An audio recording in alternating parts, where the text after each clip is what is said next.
ஆண்டவராகிய இயேசு கிறிஸ்துவின் நாமத்தில் இந்த மாலை வேளையில ஜபக்குழு மூலமாய் கூடிய உங்களை வாழ்த்துகிறேன், வரவேற்கிறேன். கடந்த செவ்வாய்க்கிழமை நாம் என்னுடைய தனிப்பட்ட உறவின் மூலமாய் ஒவ்வொரு மனிதனுடைய வாழ்க்கையிலும் எப்படிப்பட்ட நற்காரியங்கள் வெளிப்படுத்துகிறது அப்படி என்று சொல்லி நாம் பார்த்து வருகிறோம். தனிப்பட்ட விதத்தில் தேவனோடு இருக்கிற உறவின் மூலமாய் ஒரு சீஷனாய் அல்லது தேவனை வெளிப்படுத்துகிற பிள்ளையாய் இருக்கிறவருடைய வாழ்க்கையில என்னென்ன காரியங்கள் எல்லாம் அவருடைய வாழ்க்கையில நடக்கும் என்பதை குறித்து நாம் படித்து வருகிறோம். நாம் அனைவரும் அறிந்திருக்கிறோம். கடந்த வாரம் நாம் தாவீது ராஜாவுடைய வாழ்க்கையை குறித்து நாம் படித்தோம். அது நிச்சயமா ஒரு பிரயோஜனமா இருந்திருக்கும். நீங்கள் அறிந்தீர்களானால் இன்னும் ஏராளமான காரியங்களை கர்த்தர் தந்திருப்பார் என்று சொல்லி நான் நம்புகிறேன். இன்றைக்கு 18வது அதிகாரத்தை நான் பார்க்க போகிறோம். போன வாரம் 16, 17 அதிகாரங்களை குறித்து நான் பார்த்தோம். தாவீதுடைய வாழ்க்கையினுடைய அறிமுகம், கோலியாத்தை வீழ்த்தின சம்பவம், ஆண்டவர் அவனை எப்படியெல்லாம் பயன்படுத்தினார், தாவீது ராஜா தேவனை எப்படியெல்லாம் மகிமைப்படுத்தினார், முதன்மைப்படுத்தினார், முக்கியத்துவம் படுத்தினார் என்பதை குறித்து நான் படித்தோம். ஃபேவர், அவருடைய கண்களில் தயவு கிடைக்க பண்ணதன் மூலமாய் ஆண்டவர் எப்படியெல்லாம் சாத்தியமற்ற ஒரு காரியங்களை சாத்தியமாக்கினார் என்று சொல்லி நாம் பார்த்தோம். ரொம்ப அற்புதமான காரியங்கள். இன்றைக்கு 18ஆம் அதிகாரத்துல நாம் சில காரியங்களை நாம் பார்க்க போறோம். இந்த கோலியாத்தை ஜெயித்து முடித்த பிற்பாடு வருகிற பொழுது தாவீதுடைய வாழ்க்கையில ஏற்படுகிற நன்மை தீமைன்னு கூட சொல்லலாம். ஒரு பெரிய வெற்றி இஸ்ரவேல் ஜனத்தாருக்கு இயேசு கிறிஸ்து மூலமாய் தாவீது ராஜா பெற்று தருகிறார். அதற்கு காரணம் அவர் என்று சொல்கிறார். இந்த யுத்தம் கர்த்தருடையது என்று சொல்கிறார். சொல்லிய பின்பு அவர் முழுமையான வெற்றியை அனுபவித்து வருகிற பொழுது அவருக்கு கிடைத்ததான ஒரு மேன்மை, நன்மை, தீமை ரெண்டுமே இதுல நம்ம பார்க்கலாம். ஒரு தேவனுடைய பிள்ளையா இருக்கிற நம்முடைய வாழ்க்கையில கிட்டத்தட்ட இந்த தாவீது ராஜாவுடைய வாழ்க்கை முறை ஒத்து போகும். அநேக காரியங்களிலே ஒத்து போகும். தேவனை உண்மையாய் நேசிக்கிற, ஆராதிக்கிற, தேவனை மாத்திரம் சார்ந்து இருக்கிற, நம்பி இருக்கிற பிள்ளைகளுடைய வாழ்க்கையில எப்படிப்பட்ட விதங்களிலெல்லாம் போராட்டம் வரும், பிரச்சனைகள் வரும். அது எப்படி நாம் கையாள வேண்டும். அநேகர் நாம் பிரச்சனையே இல்லாத ஒரு வாழ்க்கையாக நாம் ஜெபிக்கிறோம். பிரச்சனைகளே வேண்டாம் அப்படி என்று சொல்லி நாம் நினைக்கிறோம். வியாதி வேண்டாம், பலவீனம் வேண்டாம், நல்லது நாம் அறிக்கை செய்ய வேண்டும், ஆரோக்கியத்தை அனுபவிக்க வேண்டும். சில நேரம் கர்த்தருடைய சிட்சையானது அவருக்கு பிரியமானவர்களை அல்லது அவருடைய பிள்ளைகளை நேசிக்கிற புத்திரனை அவர் சிக்ஷிக்கிற பொழுது அது மகிமையானவைகளை கொண்டு வரும். அப்படிப்பட்ட சூழல்களிலே நாம் அந்த விதமான போராட்டங்களை அல்லது அந்த ஒரு போராட்ட சூழலை நாம் எப்படி கையாளுகிறோம்? சோர்ந்து போகிறோமா, அழுது புலம்புகிறோமா, ஏன் என்கிற கேள்வி கேட்கிறோமா, எப்படி கையாள போகிறோம்? இந்த ஒரு தெளிவு, புத்தி தெளிவு யாருக்கு உண்டாகும் அப்படின்றால் தேவனோடு தனிப்பட்ட உறவில் சரியாக இருக்கிறவர்களுக்கு மாத்திரம்தான் அப்படிப்பட்ட கையாளக்கூடிய கிருபைகளை, புத்தியை அல்லது அதை எப்படி கையாள வேண்டும் என்கிற விசேஷத்தை, ஞானத்தை ஆண்டவர் தருவார். ஏன் தனிப்பட்ட உறவை குறித்து நான் அதிகமா முக்கியப்படுத்தி பேசுகிறேன் என்றால், நம்முடைய ஆத்மா ரொம்ப முக்கியம், ஆவி ரொம்ப முக்கியம். மாம்சீகம் ஒருவேளை நீங்க நல்ல ஊட்டச்சத்து கொடுத்து அதை வளர்த்து கொண்டே இருப்போமானால், இந்த ஆத்மா ஆவி ரெண்டும் ஒரு பக்கம் இழுத்துக்கிட்டே போகும்.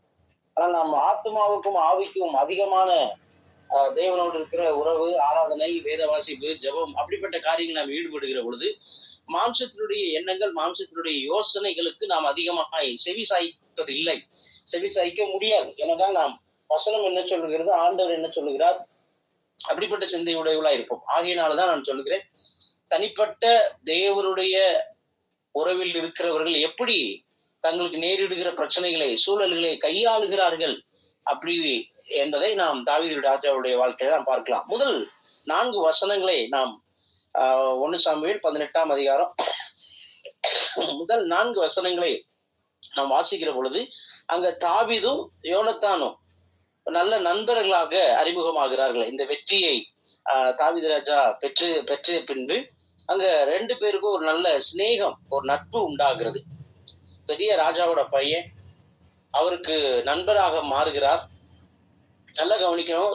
ஆரம்பத்திலிருந்து தாவீதுக்கு எத்தனை மேன்மைகள், உயர்வுகள், அந்தஸ்து, பதவி வந்தாலும் தேவனை மாத்திரமே அவர் முக்கியப்படுத்தி தேவனைத்தான் தன் பெருமையாக, அவரை விட உயர்ந்தவர் எவரும் இல்லை என்கிற எண்ணம் உடையவராய் இருந்தார்.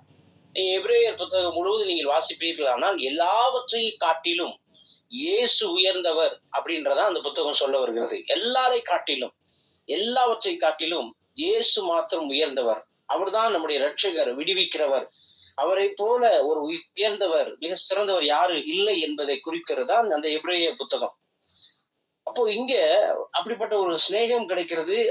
அதுல ரொம்ப பெருசாலாம் அவர் ஒன்றும் அலட்டிக்கல.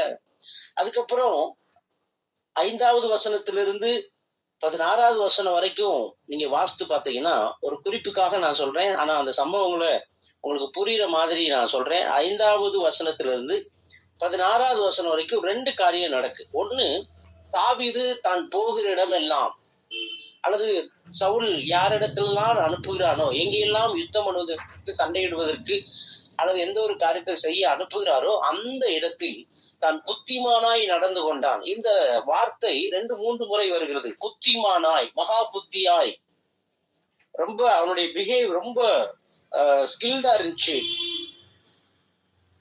ரொம்ப புத்திமானாய் நடந்து கொண்டான்.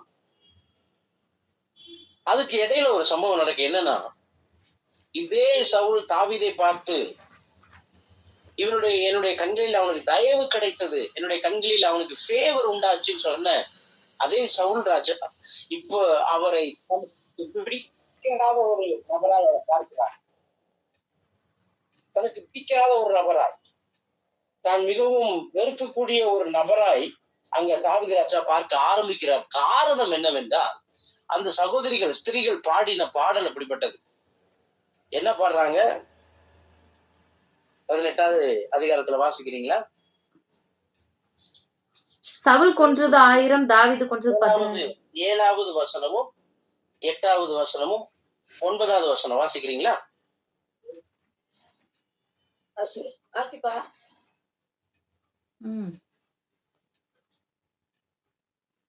அந்த ஸ்திரீகள் ஆடி பாடிகள், சவுல் கொன்றது 1000, தாவீது கொன்றது 10,000 என்று முறையாக பாடினார்கள்.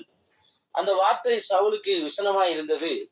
அவன் மிகுந்த எரிச்சல் அடைந்து, தாவீதுக்கு 10,000, எனக்கோ 1000 கொடுத்தார்கள், இன்னும் ராஜாங்க மாத்திரம் அவனுக்கு குறைவாய் இருக்கிறது என்று சொல்லி, அந்நாள் முதற்கொண்டு சவுல் தாவீதை காய் மகாரமாய் பார்த்தான், தனக்கு பிடிக்காத ஒரு நபராக.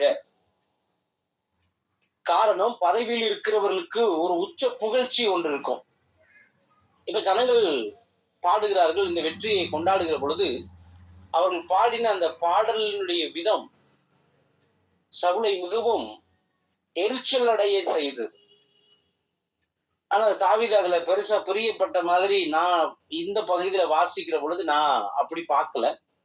ஆனால் தனக்கு இருக்கிற அந்த மேன்மையை, தனக்கு இருக்கிற அந்த அந்தஸ்தை, தனக்கு சேர வேண்டிய அந்த கனத்தை, மதிப்பை இந்த ஜனங்கள் தரவில்லையே, அதற்கு பதிலாக தாவீதுக்கு தருகிறார்களே. இந்த 16 வசனங்கள், கிட்டத்தட்ட இந்த 18வது அதிகாரம் முழுவதும் நீங்கள் வாசித்திருப்பீர்களானால், அவன் புத்திமானாய் நடந்து கொள்கிறான். சவுலும் அவருடைய பிள்ளைகளும் தாவீதை பார்க்கிற பொழுது கர்த்தர் தாவீதோடு கூட இருக்கிறார் என்று கண்டு அவனுக்கு பயப்பட ஆரம்பித்தார்கள் அப்படின்ற வசனம் சொல்லுகிறது. அவன் சொல்லல, தாவீது ராஜா போய் சொல்லல, கர்த்தர் என் கூட இருக்கிறாரு, நீங்க சும்மா என்கிட்ட மோதாதீங்க, விளையாடாதீங்க, கர்த்தர் என் கூட இருக்கிறாரு, பெரிய கோலியாத்தை வீழ்த்துவதற்கு எனக்கு ஆண்டவர், அத ஏற்கனவே பெற்றுக்கொண்ட வெற்றியை, ஜெயத்தை அங்க ஒருபோது அவன் பயன்படுத்தவில்லை. காரணம், அதை செய்தது கர்த்தர். இந்த வெற்றிக்கு காரணம் அல்லது இந்த வெற்றிக்குரியவர் யார் என்றால் ஆண்டவர் என்பதை மிக தெளிவாக அவருடைய மனதிலே பதிய வைத்திருந்தான். ஏன் இந்த வார்த்தையை நான் பயன்படுத்துகிறேன் என்றால், சில நேரம் யார் நமக்கு ரொம்ப ஃபேவரா இருந்தாங்களோ, சப்போர்ட் பண்ணாங்களோ, நமக்கு ரொம்ப ஆதரவா குரல் கொடுத்தார்களோ, நமக்காக வழக்காடினார்களோ, நம் சார்பிலே பேசினார்களோ, நமக்காக பரிந்து பேசினார்களோ, நம் மீது பாசமும் அன்பும் அக்கறையும் வைத்திருந்தார்களோ, ஒரு நாள் மாறக்கூடும், மாறலாம், மாறியிருப்பார்கள். அப்படிப்பட்ட சூழலை நீங்கள் சந்தித்திருக்கலாம்.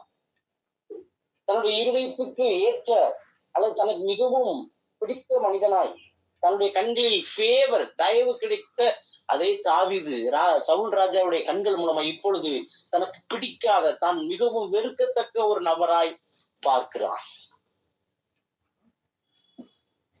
நீங்கள் பரலோக தேவனை நெருங்க நெருங்க சில மனித உறவுகள் நம்மை வெறுக்கலாம். அதை பற்றி கவலையே படாதீங்க. வசனம் சொல்கிறது, உலகத்தில் உள்ள எல்லா மனிதர்களையும் நீ ஆதாயப்படுத்திக் கொள் அப்படின்னு சொல்லல. உலகம் முழுவதும் ஆதாயப்படுத்திக் கொண்டாலும் தன் ஆத்மாவை மட்டும் நஷ்டப்படுத்தி விடாதே. அப்ப இந்த சம்பவத்துல நான் கற்றுக்கொண்ட ஒரு காரியம், இன்றைக்கு நம்மை நல்லவர்களாக வாவ் என்று சொல்லத்தக்க, மெச்சிக்கொள்ளத்தக்க இவருடைய செயல்களை அதிகமாய் பேசலாம். நம்முடைய நடத்தை, நம்முடைய நடவடிக்கைகளை, நம்முடைய ஆராதனைகளை, பாடல் முறைகளை, கர்த்தருடைய வார்த்தையை, பிரசங்கங்களை மெச்சிக்கொள்ளலாம். நாளைக்கு அல்லது வரும் நாட்களில் எப்படி தன்னுடைய காரியங்களை புகழ்ந்தார்களோ அதே நபர்கள் தங்களுக்கு ஒரு புகழ்ச்சி, உச்ச புகழ்ச்சிக்கு அவர்களுக்கு கிடைக்க வேண்டிய அந்த கன மகிமை புகழ் கிடைக்காத பட்சத்தில் நமக்கு கிடைக்கிற பொழுது அதே நபர்கள் அதே நல் வார்த்தைகளை தீமையான வார்த்தைகளா, இதென்ன நம்ம பாடாததா, இதென்ன நம்ம பேசாததா. நான் அடிக்கடி சொல்லுவேன், இந்த மாதிரி பிரச்சனைகள் உள்ளவங்க எனக்கு கால் பண்ணாங்கன்னா, நான் யாருக்கும் போன் பண்ணி பஞ்சாயத்து பண்ண மாட்டேன். யாராவது எனக்கு கால் பண்ணி இந்த மாதிரி ஒரு பிரச்சனையில இருக்கிறோம், இந்த மாதிரி ஒரு சூழல்ல இருக்கிறோம் அப்படின்னா, நான் அவர்களுக்கு சொல்ற ஒரு விஷயம், அவங்க அப்படித்தான். நான் ஏற்கனவே உங்களுக்கு நான் சொல்லியிருக்கேன், மனிதனுடைய வார்த்தைகளை நீங்கள் அதிகம் கவனம் செலுத்தினால் அதிகம் காயப்படுத்தப்படுவீர்கள்.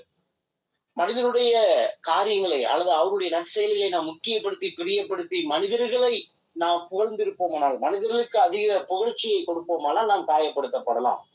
நன்றாக ஒன்றை கவனிக்க வேண்டும், நான் எதை செய்தாலும் அதை மனுஷருக்கென்று செய்யாமல் கர்த்தருக்கென்று செய்கிறேன் என்கிற எண்ணம் இருந்தால், நமக்கு புகழ்ச்சி வந்தாலும் இகழ்ச்சி வந்தாலும் மேன்மையாய் பேசினாலும் அல்லது நம்மை தாழ்த்தி பேசினாலும் நாம் செவிகள் இனிப்பாக இருக்கத்தக்க ரொம்ப ஸ்வீட்டான வார்த்தைகளை பயன்படுத்தியவர்கள் கசப்பான வார்த்தைகளை பயன்படுத்தினாலும் என் மன அமைதியை அல்லது ஆத்மாவில் எந்த ஒரு பாதிப்பும் ஏற்படாமல் இருக்க வேண்டும் என்றால் நான் கர்த்தரோடு மிக நெருங்கிய உறவு வைத்திருக்க வேண்டும். இது எந்த காரியமும் எனக்கு தெரிஞ்சு சவுல் ராஜாவை பாதித்ததாக எனக்கு தெரியவில்லை. சரி, தாவீது ராஜாவை சவுல் பல முறை அவரை ஈட்டி எடுத்து குத்தவும் செய்கிறார். அவ்வளவு ஒரு அகங்காரம், கோபம். ரொம்ப சின்ன பையனி, ஆடு மேய்ச்சிட்டு இருந்தவன். தாவீது ராஜா குறித்த ஒரு காரியத்தை படித்தேன், அது கேள்விப்பட்டேன். அது உண்மையா பொய்யா என்று இன்னும் நான் தீர அறியவில்லை, அல்லது அதை நான் இன்னும் ரிசர்ச் பண்ணி நான் பார்க்கல, படிக்கல. பட் ஒரு காரியத்தை நான் புரிந்து கொண்டேன், ஏன் எல்லா சகோதரர்களும் அங்கீகரிக்கப்பட்டவர்களாய் சாமுவேல் தீர்க்கதரிசி வருகிற பொழுது வீட்டில இருந்தாங்க, அவன் மாத்திரம் ஏன் துரத்தி விடப்பட்டான் என்றால், அவன் முறையாக முதல் மனைவியாக அல்லது அந்த வாரிசு என்கிற தன்மையிலிருந்து விலகி போன ஒருவருக்கு பிறந்ததாக, அல்லது இன்னும் சொல்லணும் ஏதோ வப்பாட்டி அல்லது அந்த மாதிரியான முறைக்கு பிறந்த ஒரு மகனாக இருந்திருக்கலாம்.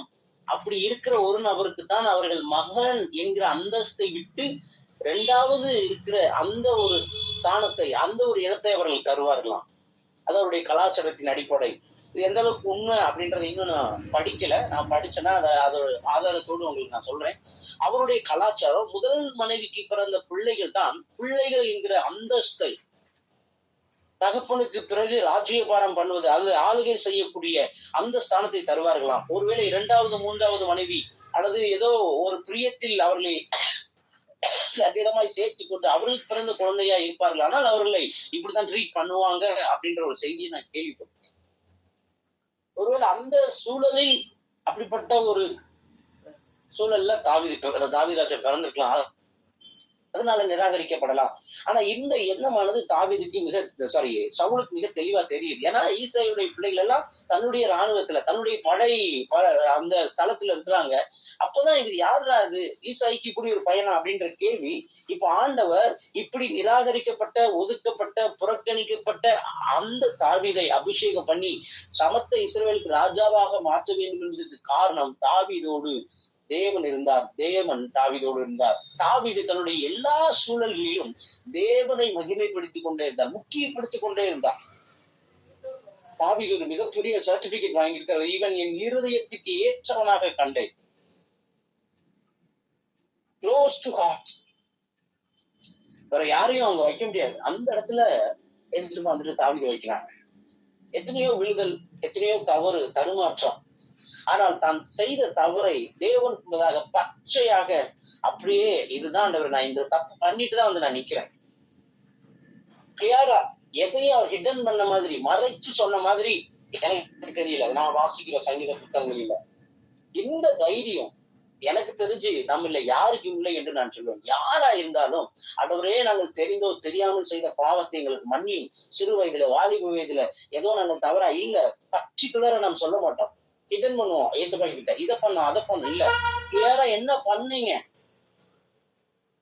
சில நேரம் சாட்சியில, மேடையில, திருச்சபையில சொல்லுவோம். ஆனா அந்த பாவங்களை நாம் தேவனிடத்தில் சொல்லி அறிக்கை செய்தோம் என்றால் இல்லை. ஆண்டவரே, நான் இன்னாரோடு இன்ன தவறு செய்தேன், இன்னாரோடு இன்ன காரியங்களை பேசினேன், இன்னாரோடு நான் இப்படிப்பட்ட சம்பவங்களை செய்தேன் எப்படி என்று சொல்லி நாம் யாரும் சொல்வது கிடையாது. ஆனால் தாவீது ராஜா அப்படி கிடையவே கிடையாது. ஏசப்பா கிட்ட ஓப்பன் புக், திறந்த புத்தகமாக இருந்தார். இப்ப தனக்கு மிகவும் இருதயத்துக்கு பக்கத்துல ரொம்ப ஏற்ற ஒரு ரொம்ப லைக் பண்ண பர்சனா இருக்கிற சவுல் ராஜா மூலமாய் ஒரு பொடி பையன், சின்ன பையன் நெருக்கப்படுகிறான். இந்த சூழலை மிக சூப்பரா, எனக்கு ரொம்ப பிடிச்சது, ரொம்ப அழகா ஹேண்டில் பண்றாரு. நான் அடிக்கடி சொல்ற வார்த்தையை மறுபடியும் சொல்றேன். அபிஷேகம் பண்ணப்பட்டவனுடைய அல்லது அழைக்கப்பட்டவன் ரொம்ப பொறுமையா இருப்பாங்க, ரொம்ப கேர்ஃபுல்லா இருப்பாங்க. எமோஷனல்ல எந்த ஒரு வார்த்தையும் விட மாட்டாங்க. தாவீது ராஜா ஒரே ஒரு தாட், சவுல பாக்குறப்பல இவர் கர்த்தரால் அபிஷேகம் பண்ணப்பட்டவர். பல முறை தாவீது ராஜாவால் சவுலை கொல்ல முடியுமானால் அதை விட்டு வைத்து விட்டார். தனக்கு இப்படி ஒரு துரோகம் செய்கிறார் என்று சொல்லி யாரிடத்திலும் அவர் போய் புறங்குறுதல் ஒரு நாள் கூட போய் சொல்லல.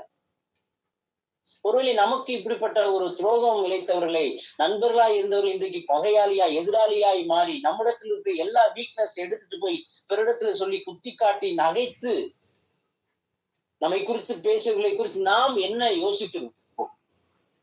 ஆனால் அபிஷேகம் பண்ணப்பட்ட, அழைக்கப்பட்ட தாவீது தான் பின்னாட்டில் என்னவாக போகிறான் என்று தெரியுமோ தெரியாதோ, ஆனால் மிக நிதானமாக தன்னுடைய காரியங்களை செய்தான். இந்த அதிகாரத்தில் மாத்திரம் கிட்டத்தட்ட 3 முறை வருகிறது.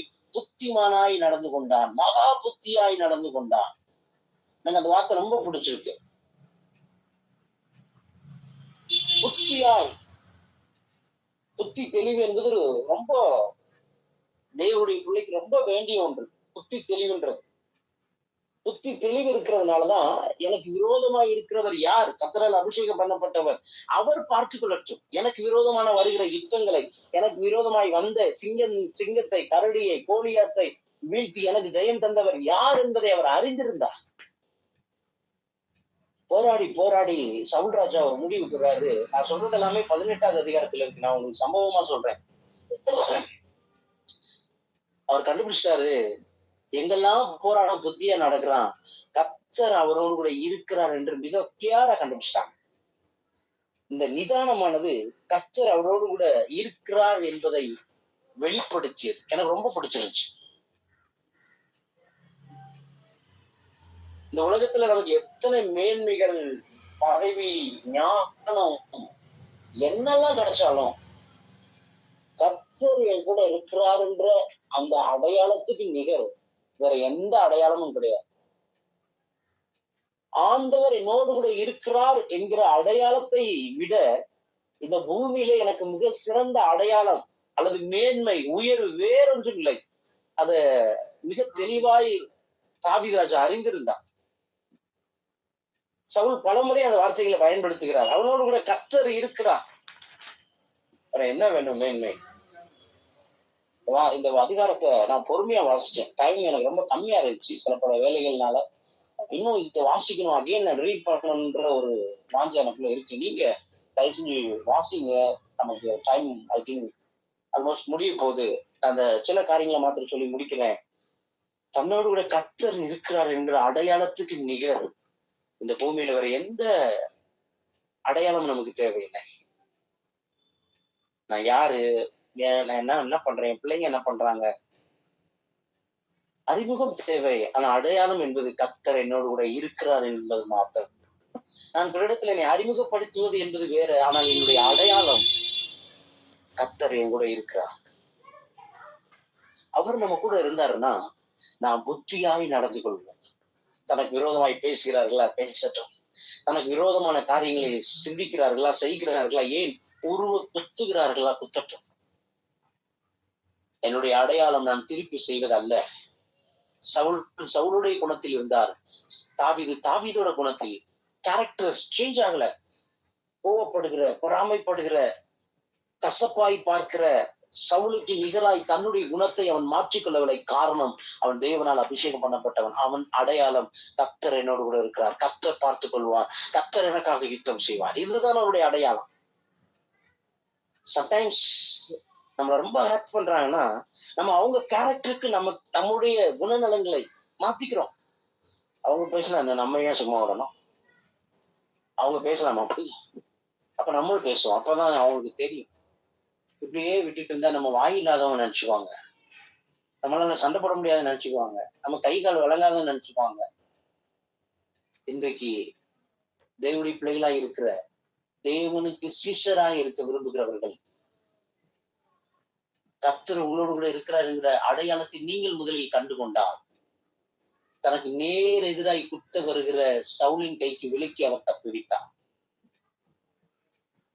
இவ்வளவு தூரம் அவன் எஸ்கேப் ஆறான்னு பார்த்துதான் சவுல அந்த வார்த்தை சொல்ல, கர்த்தர் கூட இருக்கிறார். அவன் வர வர பெரிய காரியங்கள் செய்கிறான். பெரிய அது புத்தின் சில இடத்துல போட்டிருக்கு, சில இடத்துல ரொம்ப சக்சஸ்ஃபுல்லான வேலைகளை அவன் செய்கிறான். என்னெல்லாம் வேலை கொடுத்தாங்களோ அல்லது அவன் எங்கெல்லாம் போய் வந்தானோ அங்கெல்லாம் ஆண்டவர் அவனுக்கு ஒரு வெற்றியை 14, 15 வாசித்து பார்த்தீங்கன்னா தெரியும் அவன் எப்படி புத்திமானாய் நடந்து கொண்டான். அப்போ கடைசியா அந்த அதிகாரத்துடைய பிற்பகுதியிலே நீங்கள் வாசிப்பீர்களானால் 27,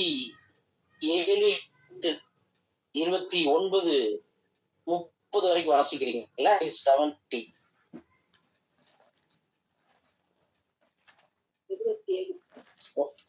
1 சாமுவேல் 18வது அதிகாரம் 27 - 30. அதற்கே குறித்த நாட்கள் நிறைவேறும் முன்னே தாவீது எழுந்து தன் மனுஷரை கூட்டிக் கொண்டு போய் பெலிஸ்தரில் 200 பேரை வெட்டி அவர்கள் நுனித்தோள்களை கொண்டு வந்து தான் ராஜாவுக்கு வருமானாகும் படிக்கு அவைகளை ராஜாவுக்கு எண்ணி செலுத்தினான். அப்பொழுது சவுல் தன் குமார்த்தியாகிய மீகாலை அவனுக்கு மனைவியாக கொடுத்தான். கர்த்தர் தாவீதோடு இருக்கிறார் என்று சவுல் கண்டறிந்து கொண்டான். சவுலின் குமார்த்தியாகிய மீகாலும் அவனை நேசித்தாள். ஆகையால் சவுல் இன்னும் அதிகமாய் தாவீதுக்கு பயந்து தான் உயிரோடு இருந்த நாளெல்லாம் தாவீதுக்கு சத்துருவாய் இருந்தான். கடைசி வசனம். பெலிஸ்தருடைய பிரபுக்கள் புறப்படுகிற போதெல்லாம் தாவீது சவுலுடைய உதவிக்காரர் எல்லாரை பார்க்கிலும் புத்திமானாய் நடந்து கொண்டார். அவன் பயன்படுத்தப்படுகிறது. புத்திமானாய் நடந்து கொண்டாள். நன்றி. புத்திமானாய் நடந்து கொண்டான். கர்த்தர் அவனோட இருக்கிறாருன்னு தெரிஞ்சு போச்சு. போற இடத்துல எல்லாம் வெற்றி கன்ஃபார்ம் ஆயிடுச்சு. இப்போ கர்த்தரோடு இல்லாத சவுலுக்குள் பயங்கர மன அழுத்தம், பயங்கர குழப்பம், பித்து பிடிச்சவன் போல் திரிகிறான். ஏதாவது செய்யணுமே. அந்த வசனம் சொல்றது வாழ்நாள் முழுவதும் சத்துருவாய் இருந்தான். சில நேரம் நம்முடைய உறவு தேவனோடு சரியா இல்லாவிட்டால் நாம் புத்தியாய் நடந்து கொள்ள முடியாது. நான் ஏற்கனவே சொல்லியிருக்கேன்னு தெரியல, மறுபடியும் ஒரே ஒரு விஷயத்த சொல்லி நான் முடிக்கிறேன். கெட்டகுமாரனுடைய சம்பவம் எல்லாருக்குமே தெரியும். பலமுறை நான் சொன்ன ஞாபகம் இருக்கு. ஷியாரா தெரியல, சொல்லனா திருப்பி நான் சொல்றேன், தயவா ஏத்துக்கோங்க. புத்தி இல்ல அப்படின்னா என்ன நடக்கும்? தகப்பன உறவை விட்டு தூரமாய் போன பிள்ளை, காணாமல் போன பிள்ளை தான் இருக்கிற இடம் என்னன்னே தெரியாம நிக்கிறான். தண்ணி இருக்கிற கூட்டத்துல நிக்கிறான். எக்ஸ்ட்ரீம் புத்தி இல்லாத தன்மை, தண்ணி திங்கிறான். கொஞ்சம் சில வார்த்தைகளை நான் மாறி பயன்படுத்துறேன். ஒருவேளை உங்களை அது கொஞ்சம் என்ன இவர் இப்படி பேசுறாருன்னு கூட தோணலாம். நான் மன்னிப்பு கேட்கிறேன். ஆனா இந்த வார்த்தை இப்படி சொன்னா புரியும் நான் நினைக்கிறேன். புத்தி இல்லை அப்படின்னா சில நேரம் நம்ம எங்க இருக்கிறோம், எதை திங்கிறோம், என்ன நிலைமையில இருக்கோம், பட் நம்ம யார் என்பதை கூட மறக்க பண்ணிடும். அவன் ராஜா வீட்டு பிள்ளை, பெரிய இடத்து பிள்ளை, ராஜ வஸ்திரம். அவன் யோசிக்கிறான், புத்தி தெரிஞ்சதுக்கு அப்புறம் வேலைக்காரர் கூட நல்ல சாப்பாடு கிடைக்க, புத்தி தெளியறதுக்கு முன்னாடி பண்ணி திங்கிறத திங்கிறான். வந்து அந்த தண்ணிக்கு சாப்பாடு போட வந்து பலாரம் ஒரு அறை விடுறான். தண்ணிக்கு போறத போய் நீ திங்கிறியாடா? இந்த வசனங்களை நான் இப்படி வாசிச்சேன், எனக்கு ஏன் புத்திக்கு உரைக்கிற மாதிரி. சம்டைம்ஸ் நமக்கு புத்தி மட்டும் போச்சுன்னா எங்க இருக்கிறோம், என்ன செய்யறோம், நமக்கு மறந்து போகும். நாம் அழைக்கப்பட்டவர்கள், தேவனுடைய கண்களில் தயை கிடைக்கப்பட்ட ஃபேவரான பர்சன், புத்தியாய் நடக்க வேண்டியவர்கள். தேவ உறவினுடைய அந்த அளவு குறைய குறைய நீங்களே யோசிச்சு பாருங்க. பர்சனலா நான் நிறைய முறை அனலைஸ் பண்ணியிருப்பேன். சம்டைம்ஸ் நம்ம எங்க நிக்கிறேன்னு கூட தெரியாது, என்ன பேசுறேன்னு கூட தெரியாது. நம்ம வாயில இருந்து இப்படி ஒரு வார்த்தை வந்துச்சா, ஐயோ, ஆண்டவர் அதை ஞாபகப்படுத்துகிற பொழுது குற்றூராய் கிடந்து அழுது இருக்கிறோம். ஜீவனுள்ள உப்பால் சாரமேற்றப்பட்ட வசனங்கள் வர வேண்டிய இந்த வாயினாலே புத்தி மட்டு போனதினால் என்ன வார்த்தைகளை பயன்படுத்திருக்கிறோம். அது தேவனுடைய சீசனுக்கு அது அழகில்லையே. புத்திமானாய் நடந்து கொண்டார். கர்த்தர் அவனோடு இருந்தார். உங்களோடு கர்த்தர் இருக்கிறார் என்பதுதான் உங்கள் அடையாளம். புத்தியாய் நடந்து கொள்வோம். நாம் இருக்க வேண்டிய ஸ்தானங்களை அறிவோம். நாம் யார் என்பதை அறிவோம். கூடுமாட்டம் மட்டும் புறங்குறுதலை விட்டு தேவனோடு இருக்கிற நேரத்தை அதிகப்படுத்துவோம். அவர் நம்மை மேன்மைப்படுத்துவான். ஜெபிக்க